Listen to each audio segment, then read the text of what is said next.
말씀 좀 읽어보겠습니다. 시작. 마지막 때의 징조. 제가 얼마 전에 말씀 나눌 때 그랬죠. 우리가 서로 자랑할 게 뭐냐, 십자가를 졌다는 흔적이다. 그리스도를 위해서 고난받은 흔적이다.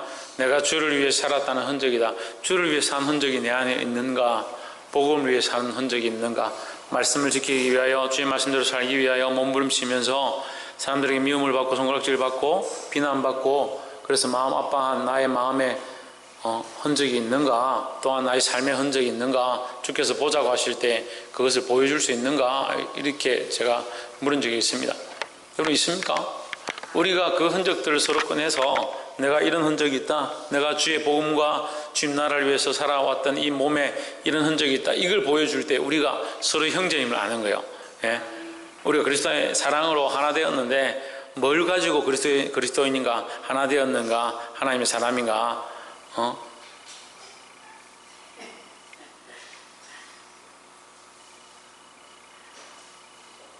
그걸 보여줄 때 우리가 하나인 걸 아는 거예요. 그리고 그런 흔적이 남아있어야 되죠. 제가 개척하고 처음 설교를 할 때 고난받고 살아온 삶에 대해서 많은 이렇게 나눔들을 하고 말씀 가운데 이렇게 전달했습니다. 그래서 사람들이 들으면서 어떻게 사람이 그렇게 사노? 했는데 지금 이제 우리 청년들이 그렇게 사는 거죠. 그렇게 사라지고 그렇게 살 수밖에 없어요. 말씀 앞에 서고 하나님 앞에 서면 그렇게 살 수밖에 없는 거예요.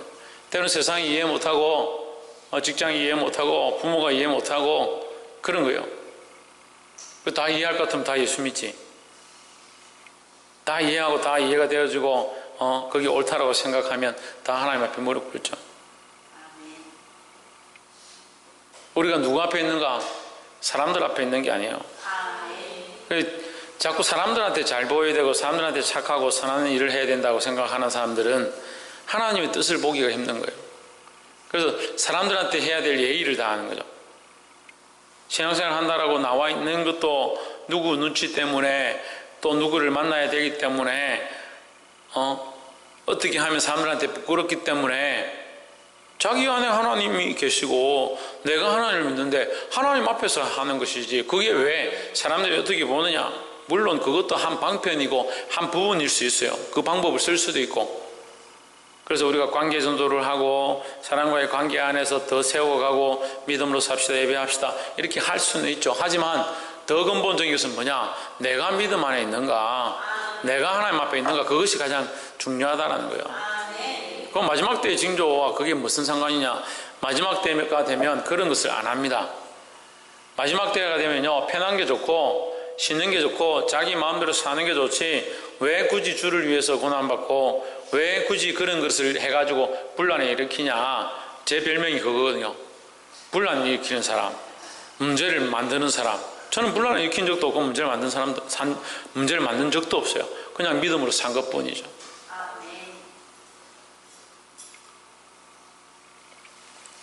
박흑것에 멧돼손이다 이렇게 하는데 저는 그런 것도 다 안 해오고, 아버지가 족보 들고 와가지고 저한테 다 보여주시는데 저게 필요 없다고 그러겠어요. 일가 친척 수십 명의 친족들이 다 모여서 제사를 지내고 그렇게 하는데, 그 모든 사람들 다 모이니까 100명 가까이 되는데 딱 한 사람 예수 믿었습니다. 하나님께서 저를 예수 그리스도 안으로 인도하신 줄 믿습니다. 얼마나요? 핍박이라는 핍박은 다 받아봤어요. 고난이는 고난은 다 당해봤어요. 아직 죽지 않은 게 감사하죠. 근데 일가 친척만 그런 게 아니라 교회도 마찬가지예요. 신실하게 믿음으로 사는 그 사람을 오히려 교회가 감당이 안 돼요. 그럼 교회가 바로 가고 있는 게 아니에요. 믿음으로 우리가 나아가는데 그 회가, 내가 지금 청년회에서 믿음으로 살려고 몸부림치는데 청년회가 믿음으로 나아가는데 연합하지 않고 놀고 먹고 즐기는데 자꾸 가려고 하면 이 사람 걸리적거리는 거예요. 너는 맨날 그렇게 하려고 하냐. 걸리적거리는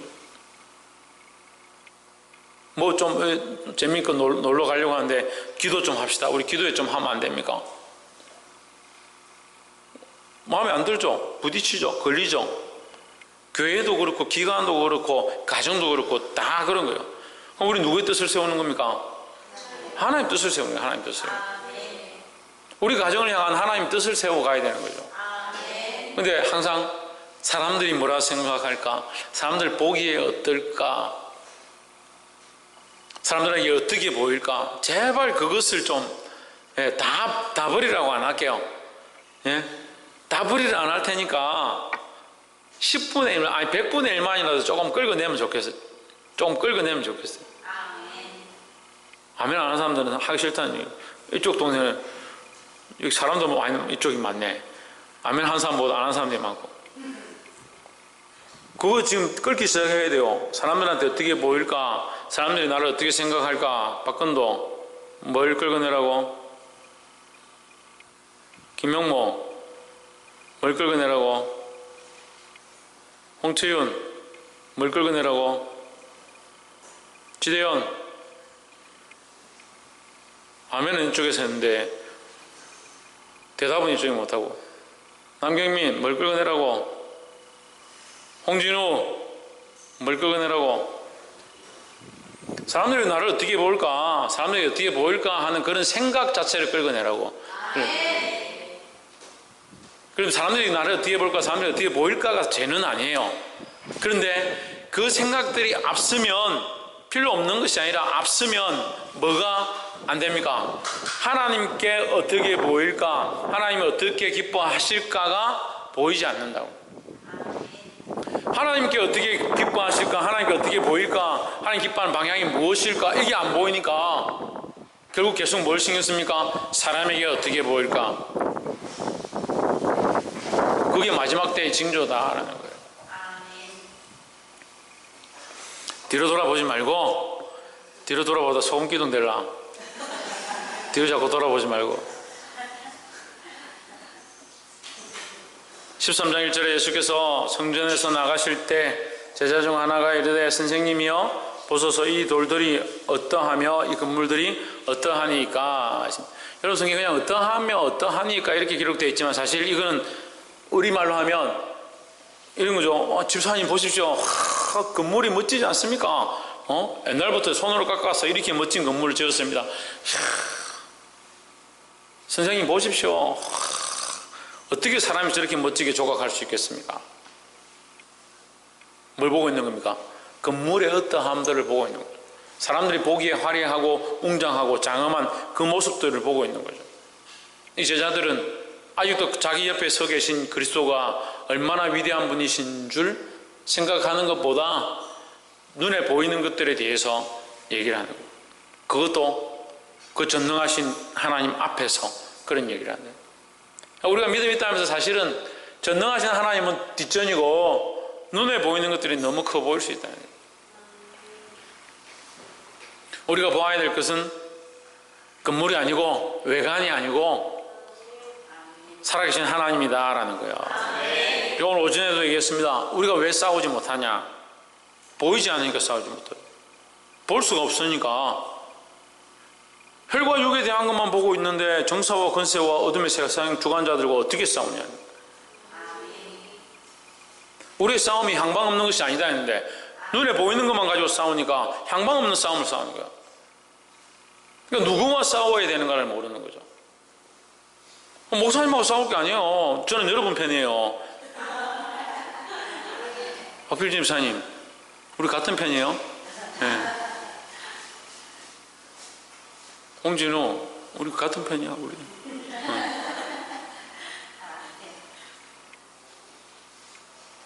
같은 편인지를 자꾸 잊어먹는. 눈에 보이는 것 가지고 싸우는 게 아니고, 우리 금요 기도회 때 하나님께서 두 가지 보여주셨는데, 금요 기도하면서 우리가 두 가지 제목을 분명하게 기도했습니다. 그 예식 가운데, 결혼 예식 가운데 영적 싸움이 강하다. 그것을 위해서 반드시 기도하고 우리가 나아가야 된다라고 했고, 그 다음에 두 번째 뭐라 했습니까? 필리핀 선교지 가운데 우리가 그 땅을 위해서 기도할 것이 지금 있다. 그날 기도했죠. 그날 밤에 기도 끝나고 내려가니까 필리핀에서 연락이 와 있는 거예요. 할렐루야. 얼마나 감사한지. 연락도 잘 안 되던 그 모롱교회 이사간이 로페즈 목사님 연락이 와가지고 덕분에 너무 성경학교를 은혜 가운데 잘 마쳤다. 아이들이 많이 모였고 또 사준 악기와 후원금을 가지고 행사를 다 무사히 마쳐서 너무 기쁘다. 그리고 제가 유치원을 빨리 운영하면 좋겠다. 유치원 교사를 빨리 모집하면 좋겠다니까 내가 서둘러서 하겠다. 처음 갔을 때 얘기할 때는 좀 니적니적 했는데 기도하고 그날 연락 왔는데 제가 답하니까 바로 답장을 한 거예요. 하나님 분명하신 거예요. 우리가 허리멍해가지고 그런가 아닌가 이렇게 하는 거지. 보이는 걸 가지고 싸우는 게 아니라 보이지 않는 싸움을 싸울 수 있어야 된다는 거죠. 그래서 제자들은 보이는 건물을 얘기했죠. 2절에 예수께서 이르시되 내가 이 큰 건물을 보느냐, 그리 커 보이냐 건물이, 그리 웅장해 보이냐, 그렇게 멋있어 보이냐, 이것들은 다 무너질 것이다 라는 거죠. 옆에서 한번 보십시오. 오늘따라 참 아름다우십니다. 그런데 다 무너질 겁니다. 육체도 지나가고 인생도 지나가고 청춘도 다 지나가는 거예요. 그 지나가고 썩어질 것들을 의지하지 말라라는 거죠. 무너질 것들을 의지하지 말고 변치 아니하시는 하나님을 의지해야 된다는 거예요. 그게 제자들 닮으면 안 돼요. 제자들이 성령 받고 나서는 제자들 닮아야 되는데 성령 받기 전에 제자들은 닮으면 안 돼요. 자꾸 고기 잡으러 가려고 하고 건물이나 쳐다보고. 예수님 건물을 보느냐, 건물을 볼 것이 아니다. 이것은 반드시 무너질 것이다. 너희가 보기에 절대 영원할 것 같은 그것은 결국은 무너지게 될 것이다. 우리가 의지하고 우리가 바라보고 있는 육체와 이 세상과 우리의 젊음과 우리의 미모와 아름다움, 특별히 우리에게는 좀 걱정이에요. 다 예쁘고 잘생기고 이래가지고 정화 집사님 뭐 어떻다고? 차마 내 입으로 말 못하는 다 예쁘고 잘생기고 이래가지고 한 명도 못생긴 사람이 없어요. 이 걱정이다, 걱정. 잘생기고 예쁘면 걱정이에요. 그 자꾸 잘생긴 거 뜯어먹고 살려고 하는데 그거 가지고 살지 말고 변치 않은 하나님 바라보기를 소망합니다. 3절에 예수께서 감람산에서 성전을 마주 대하여 앉으셨을 때에 베드로와 야고보와 요한과 안드레가 종용이 묻자오되 했습니다. 예수님의 세 제자죠. 베드로, 야고보, 요한이 제자 중에서 저 앞에 있는 사람들이고 또 안드레도 처음 이제 복음을 들은 사람이다. 이래서 4명이 가서 물은 것 같아요. 그래서 좀 선임 같은 사람들이 물었는데 이런 일이 일어날 때, 이 성전이 무너지게 될 때에 어떤 징조가 있겠습니까? 이렇게 물었죠. 사실 우리에게 이르소서 어느 때 이런 일이 있겠사오며 이런 모든 일이 이루려 할 때에 무슨 징조가 있겠습니까? 물었습니다. 5절에 예수께서 이르시되 너희가 사람의 미혹을 받지 않도록 주의하라 했습니다. 자, 이 사람들은 징조를 묻죠.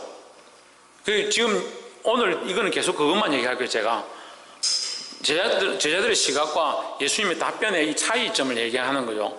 이 사람들은 뭘 묻습니까? 징조를 묻죠. 징조는 뭐예요? 눈에 보이는 걸 묻는 거죠. 눈에 보이는 걸.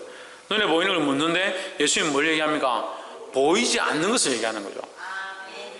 너에게 보이는 것으로 탁 나타나는 것이 아니다. 사람의 미혹을 받지 않도록 주의하라. 미혹이 보입니까?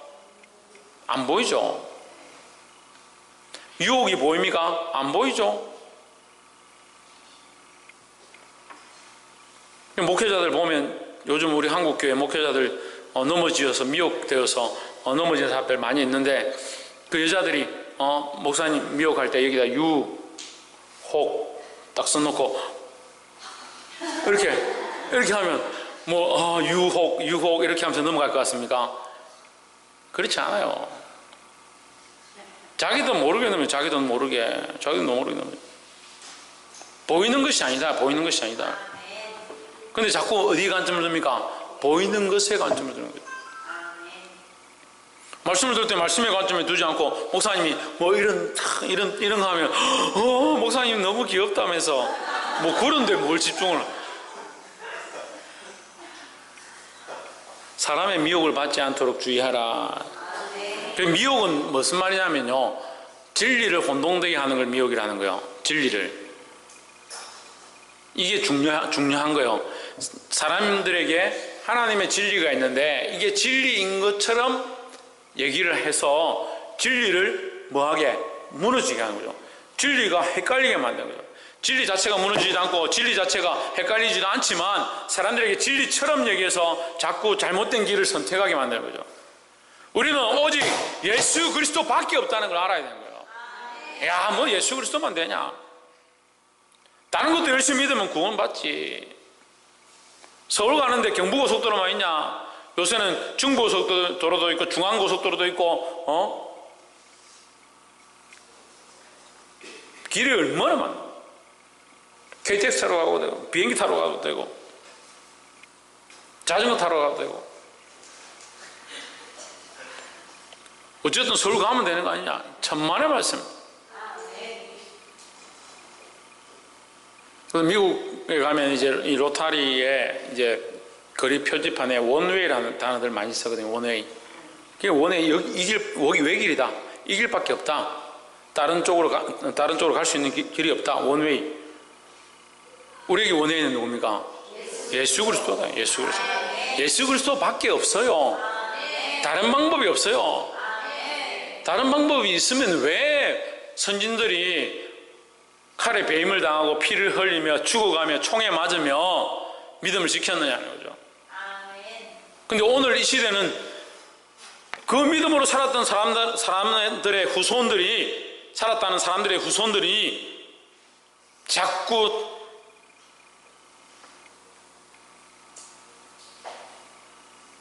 화합하고 하나 되자,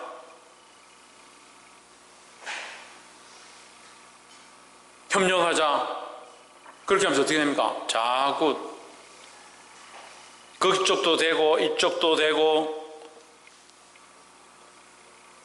그래서 제가 대학생들 모아놓고 WCC는 정말 조심해야 될 부분들이다 했습니다.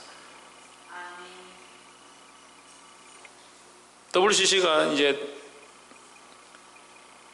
연합이다, 하나 되자라는 우리는 하나다 이런 기치로 가지고 표를 가지고 천주교, 기독교, 불교, 원불교 이 4대 종파가 모여서 우리가 하나 돼서 연합해서 일을 하자 이렇게 만든 거예요. 만들었는데 이 사람들이 만들어서 모이고 하나 되고 뭐 나라를 좀 세워가고 이렇게 하는 거는 저는 뭐 나쁘진 않다 생각하는데 안 돼요. 이게 뭐가 안 되냐? 모였어요. 자, 우리가 그러면 자 1회 모임을 시작하니까 1회 모임을 해봅시다. 모이면 어떻게 돼요? 모여가지고 자, 제가 먼저 선언하고 선언문을 낭독하겠습니다. 전능하신 하나님과 대자대비하신 부처님과 오늘 이곳에 함께 하신 성모 마리아님과 이래서 하는 거죠. 그리고 대표기도식이니까 아미타불 할렐루야 간센보살 이래서 하는 거니까 이게 무슨 그게 안 돼요. 인간의 연합은요 결국 다원론적으로 가고 하나님 없는, 여러 개 있으면 하나님 있는 게 아니에요. 여러 개 있으면 하나님을 선택하는 게 아니라고요. 하나님 밖에 없음을 인정하는 것이 바른 선택이다라는 거예요. 이 세상의 유혹에 빠지지 않기를 소망합니다. 그러니까 이단도 그 사람들이 오직 예수만 외치면 무슨 이단이라 하겠습니까? 이단에 가면요 꼭 하나님 하나 더 있어요. 꼭 하나님도 하나 더 있다고. 자기들이 하나님이에요. 이만희를 보혜사라 하거든요. 보혜사는 성령을 얘기합니다. 성령은 성부, 성자, 성령의 한 하나님이죠. 그걸 자기가 하나님이라고 하는 거죠. 자기가 보혜사라 하면서 나는 하나님이라 한 적이 없다. 정신나간 소리를. 보혜사가 하나님인데 뭐 하나님이라 한 적이 없어. 하나님의 성애는 순복음이죠. 순복음은 이제 괜찮은데 하나님의 교회, 글자 한 개 다른 하나님의 성애는 좀 이상한 거, 하나님의 교회가 정상인 것 같은데 사실은 하나님의 교회가 가짜죠. 이 하나님의 교회가 안상홍 정인회죠. 안상홍 정인회. 안상홍 정인회에 안상홍이 이 교단을 창단해가지고 자기 목사하다가 막 병 고친 기도하니까 낫고 이렇게 하니까 자기가 딱 무리를 모아가지고 들어가가지고 교주가 된 거예요. 그래놓고 뭐라고 하냐? 내가 하나님이다. 근데 나이가 자꾸 들거든요. 보약 먹고 이래도 안 되거든요. 그래 내가 죽었다 다시 살아나겠다 해가지고 죽었습니다. 안 살아나거든요. 그 와이프가 생각해보니까 아이고 이러다가 이 큰 재산과 이 큰 사람들의 모임 이거 이래가 망하겠다. 그래가 어떻게 하냐? 내가 하나님이다. 안상홍 마누라가 내가 하나님인데 너가 성경을 잘못 봐서 그렇다. 아버지 하나님만 있는 게 아니다. 어머니 하나님도 있다. 그래서 어머니 하나님 교회가 하나님의 교회. 어머니 하나님이야. 거기 뭡니까? 앞에 가면 붙여놨죠. 영국 여왕에게 상을 받았다. 봉사상 받았다고. 웨스트 미스터에서 상 받았다고 붙여놓은 교회 있어요. 우리나라 굉장히 커요. 그 하나님 교회 안상홍 정인이에요. 안상홍 정인은 다 이단인 줄 아는데 하나님의 교회는 이단인 줄 잘 몰라요. 그러다 거기다 영국 가서 상까지 받았다 하니까 대단한 줄 알고. 한 청년이 군대에서 휴가 나와가지고 갈 데가 없어가지고 군대에 가까운 교회를 갔는데 예배드는데 어머니 하나님 이렇게 하더라고요.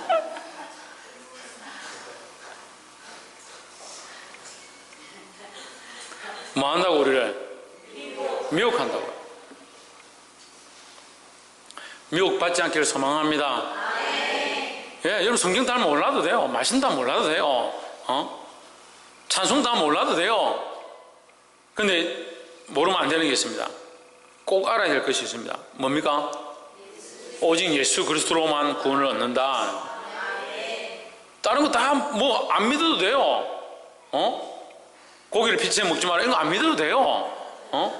월경 중에 있는 여자는 성중에 들어오지 마라. 그런 거 안 믿어도 돼요. 그런 거 쓸데없는 거 싸우고 난리라.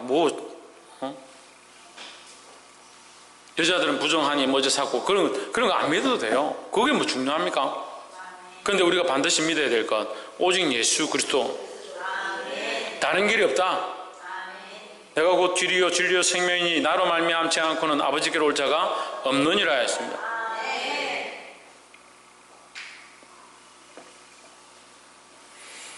6절에 많은 사람이 내 이름으로 와서 이르되 내가 그러라 하여 많은 사람을 미혹해 하리라 했습니다.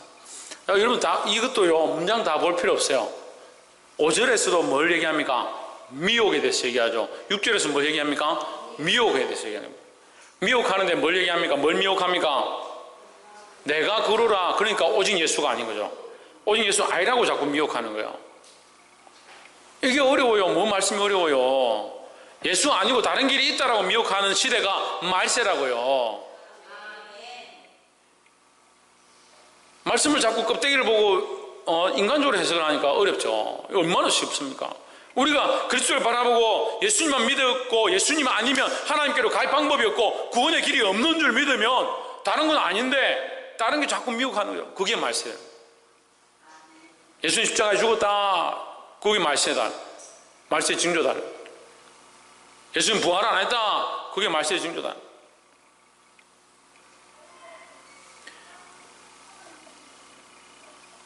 저기 예수가 있다. 우리나라에 예수라는 사람이 100몇십 명 된다. 자기가 예수라는. 설악산에 가면요 세트로 있대요. 설악산에 올라가면 예수가 참 많은데 설악산에 가면 세트로 있대요. 설악산에. 왜 설악산에 많은지는 모르겠어요. 산이 험하고 산세가 깊고 거기서 전기를 많이 받는지 모르겠는데 설악산에 가면 종류별로 만나볼 수 있는 거예요. 예수라는 종류대로 자기가 예수다 하는 사람들 종류대로 만나요. 그래도 믿지 마시기 바랍니다. 7절에 난리와 난리 소문을 들을 때 두려워 말라. 이런 일이 있어야 하되 끝은 아직 아니니라. 난리가 나고 기근이 나고 전쟁이 나고 8절 민족이 민족을 나라가 나라를 대적하여 일어나겠고 처처에 지진이 있으며 기근이 있으리니 이는 재난의 시작이니라 했습니다. 지진 나고 재난이 나니까 사람들이 이거 말세다 하는데 이건 말세가 아니라 말세의 징조고 시작이라는 거예요. 시작이라는 거죠. 그럼 지금 우리 안에 지진이 심하고 기근이 심하고 이렇다 하면 그것은 말세가 시작된 것이지 그런데 왜 주님이 안 오시냐? 휴작이니. 그때가 언제인지는 아무도 알 수 없다라는 거죠. 그러면 여러분 보십시오. 제가 아까 믿어야 될 것이 따로 있다 했잖아요. 그럼 기근이 나고 지진이 나니까 말세다 이거 믿고 막 말세니까 정신 차리고, 물론 필요합니다. 하지만 그게 중요한 게 아니죠. 우리는 여전히 뭐 하고 있어야 됩니까? 오직 예수를 놓지 않고 있는 거죠. 기근으로 흔들고 지진으로 흔들고 전쟁으로 흔들고 난리와 난리로 흔들고 대적까지 싸우는 전쟁으로 흔든다 할지라도 믿음을 지키고 서 있는 거, 우리에게 그게 필요한 거지. 전쟁이 났구나, 아이고 큰일 났다, 기근이 났구나, 큰일 났다, 지진이 났구나, 이제 말세구나, 그거 쫓아다닐 때가 아니라고요. 다른 이단들도 이런 것들을 얘기하는 거예요. 그래서 말세 징조를 자꾸 얘기하고요, 요한계시를 꺼내가지고요, 이렇다고, 지금 세상이 이렇다고 막 펼쳐놓습니다. 머리 나쁜 사람들이 어디 가가지고 야바이 같은 거 막 꺼내가지고 뭐 이렇게 하면 거기다 속죠. 그거 왜 그 속습니까?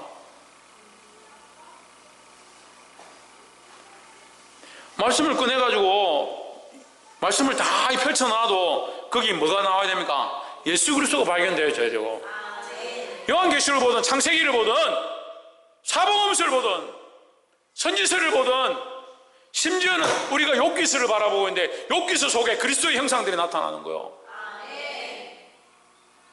그걸 자꾸 예수 그리스도 얘기 안 하고 인간적인 얘기만 자꾸 하는 거예요. 그런 게 헷갈리죠. 이것도 뭐 헷갈립니까? 전쟁이 있고 기근이 있다, 지진이 있다, 그건 뭐 중요합니까? 그렇게 되면 주님 오실 때가 가까이 왔구나, 그걸 생각하고 있으면 되죠.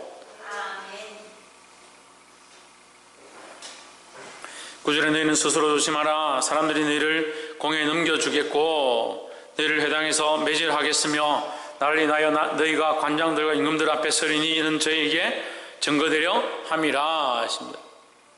자, 너희 스스로 조심해라. 뭘 조심해라?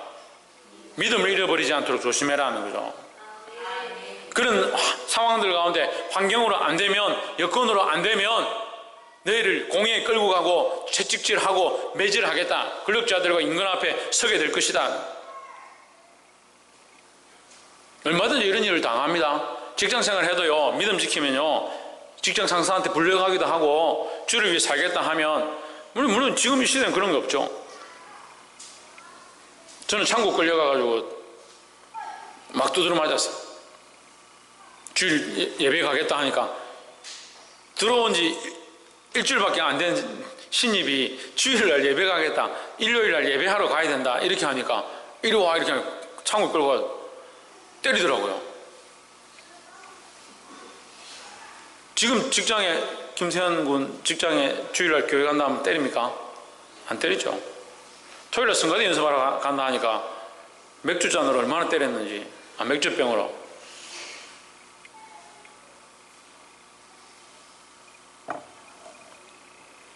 제가 80년대에 회사 입사를 했는데 주일 예배 드리러 가야 된다. 나는 앞으로 절대 나는 주일날은 회사 안 한다. 지금 이번 매출 마감해야 되는데 출근하세요. 전 못합니다. 이리 와.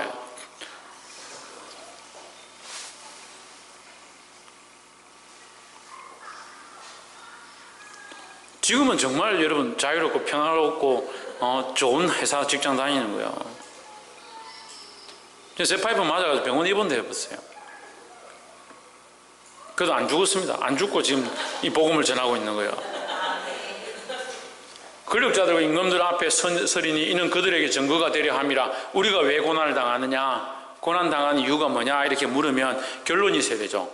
우리는 오직 예수 그리스도만 바라보고 살았는데 예수 그리스도만 바라보는 것으로 말미암아 오해가 생기고 힘든 일이 생기고 어려움이 닥치고 고난이 닥치고 우리를 싫어하고 사람들 앞에 세울 때에 그들 앞에서 우리는 뭘 해야 되냐, 결론이 있어야 되는 거죠. 증거가 되려 합니다. 이 증거는 뭐냐? 예수님의 증거다. 예수님의 증거다. 예수 믿는 증거를 드러내야 되는 거예요. 예수 믿는 증거를 드러내야지 믿는 사람이 어려운 일이 닥치면 예수 믿는 증거를 안 드러내고 세상 사람하고 똑같은 증거를 드려요. 똑같이 성질 부리고 똑같이 모른 척 하든지 똑같이 도망가든지 세상 사람처럼 하는 것이 아니라 그리스도인이라는 증거를 드러내야 되는 거예요. 그래서 우리를 두드러 패고 감옥에 가두고 괴롭게 하고 죽이려고 하는 상황들이 되면 될수록 우리 안에서 그리스도의 향기가 드러나는 자가 되어야 되는 거예요. 이건 말씀입니다. 말씀에 있는 그대로 얘기하는 거예요. 제가 말씀이 없는 대로 얘기했다고 생각하는 사람 손 들어보세요. 말씀에 있는 대로 얘기하는 거예요. 그럼 그 임금들과 그들 앞에 끌려갔을 때 어떻게 하면 증거되겠습니까? 우리의 믿음을 여전히 지키는 거예요. 오직 예수 그리스도만 바라보고 나아가는 거예요.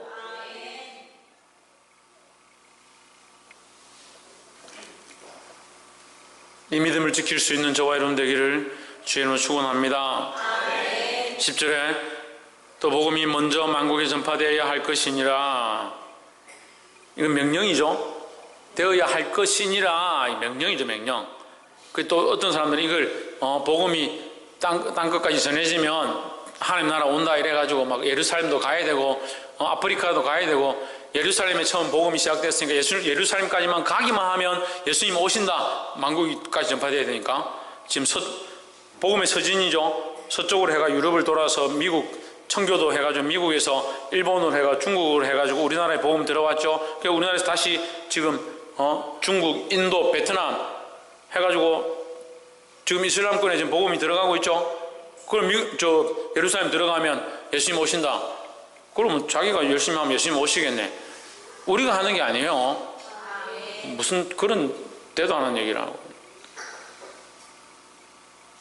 제가 어느 집에 우리 미애자매 집에 내가 신방 간다고 다음 주 신방 갈게요. 그런데 미애자매 집에서 막 요리를 맛있게 해가지고 우리 목사님 대접해야지. 우리 목사님 아니지만 하여튼 우리 아빠의 목사님 잘 대접해야지. 이래가 막 부침개 굽고 해가지고 딱 준비를 했다. 그래서 제가 집에 띵동하고 들어가. 그 미애자매가 신랑이 아니지 남자친구한테 내가 이렇게 음식을 맛있게 준비했더니 목사님이 우리 집에 찾아오셨다. 내가 이렇게 열심히 했기 때문에 목사님이 오셨다. 맞아요. 우리가 그런 착각을 하는 거죠. 우리가 복음을 전함으로 주님 오시는 게 아니에요. 그럼 그럴 것 같으면 너희가 전하고 나면 내가 그 시에 오리라 하죠. 그때와 그 시는 아무도 모른다라는 거죠. 아는 것처럼 하니까 자꾸 이단 종파가 생기는 거예요. 다 알고 있는 것처럼 하니까 이단 종파가 생기는 거예요. 하나님의 구원의 영역들을 자꾸 침범하니까 교회가 문제가 되는 거예요. 구원은 하나님께 속한 겁니다. 절대 구원에 대하여 우리가 구원받았다 안 받았다 함부로 말하면 안 돼요. 특별히 자살한 사람들, 자살한 성도 또한 생명이 거둬가 진바된 사람들에게 구원을 받았다 안 받았다 말하면 안 돼요. 그럼 누가 그렇게 가르쳐요? 어디 성경에 그렇게 되어 있습니까? 정말 말씀도 모르고 하나님도 모르는 사람들이 그런 엉뚱한 소리 하는 거예요. 제가 목사 안수 받고 노회에 제일 처음 그 얘기를 했어요. 저는 노회 회의상에 손들고 이렇게 하는 거 싫어하는데 선배들한테 그 얘기를 했어요. 왜 자살한 사람들에게 지옥 같다라고 얘기하냐?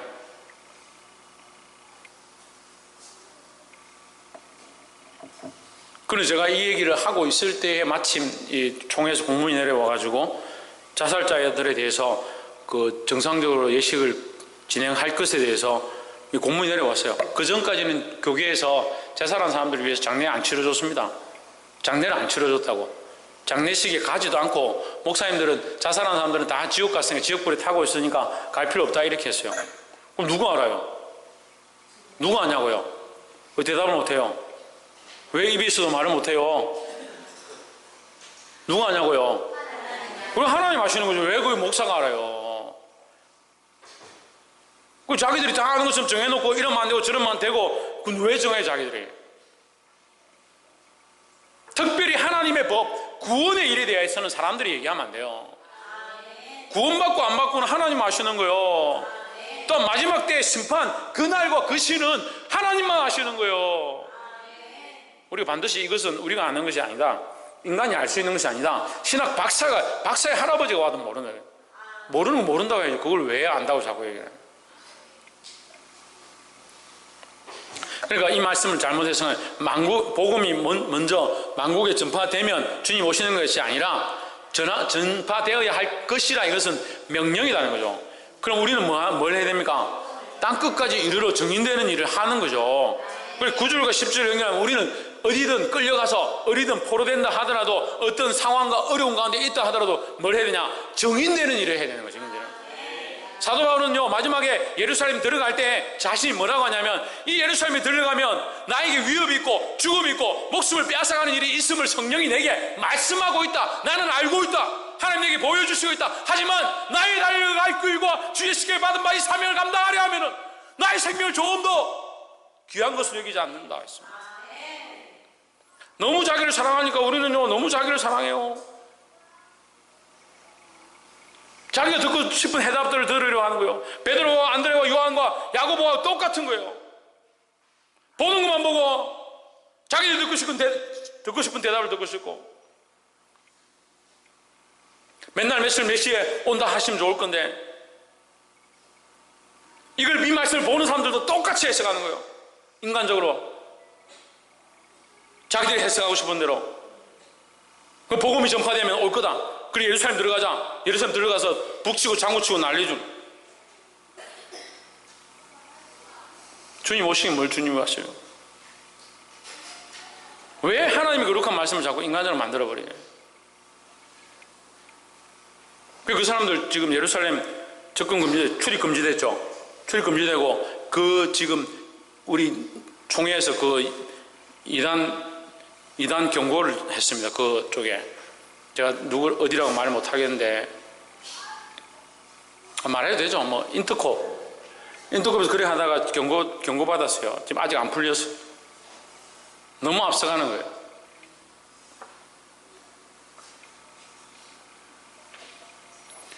11절 사람들이 너희를 끌어다가 넘겨줄 때에 무슨 말을 할까 미리 염려치 말고 무엇이든지 그 시에 너희에게 주시는 그 말을 하라. 말하는 이는 너희가 아니요 성령이시니라 하십니다.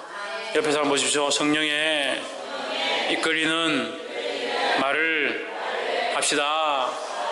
성령에 이끌려서 성령이 원하시는 말들을 해야 되는 거예요. 물론 우리가 칼의 위협과 강도의 위협과 지금 사형의 위협, 그 고통 가운데 있는 건 아니죠. 하지만 항상 우리 앞에 영적 공격들이 있다라는 거죠. 그럼 어떤 말을 해야 되냐? 내가 하고 싶은 말, 내 생각대로 내 지혜로 말하는 것이 아니라 성령에 이끌리는 말들을 할 수 있도록 항상 깨어 있어야 된다는 거예요. 12절 형제가 형제를, 아비가 자식을 죽는데 내어주며 자식들이 부모를 대적하여 죽게 하리라 했습니다. 왜 죽게 하겠습니까? 형제가 형제를 왜 죽게 하고, 아비가 자식을 왜 죽게 하고, 자식이 부모를 왜 죽게 하겠습니까? 왜 죽는데 내어주겠습니까? 복음 때문에 그렇죠. 복음 때문에. 믿음 때문에 그렇죠. 믿음 때문에 니하고 이제 같이 안 살랜다. 니하고 인연 끊겠다. 그저 원태야. 그저 원태야.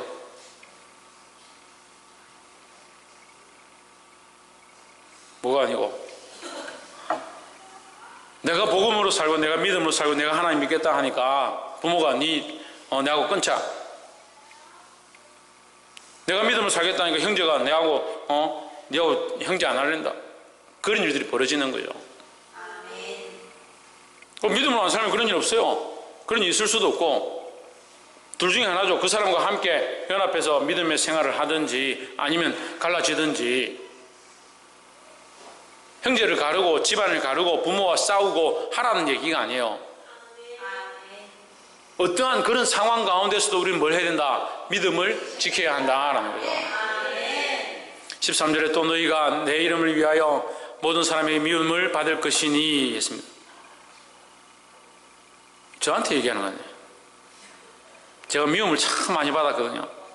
유명했습니다. 너무 미움을 많이 받아가지고. 죽일 사람이에요. 저 인간은 진짜 세상에 도움이 안 되는 인간이다. 그런 얘기까지 들었어요. 그럼 믿음으로 살고 복음으로 살고 오직 예수 그리스도만 사니까 사람한테 그렇게 손가락질 받을 수 있는 거예요. 그게 뭐예요? 그게 십자가의 흔적이죠. 그게.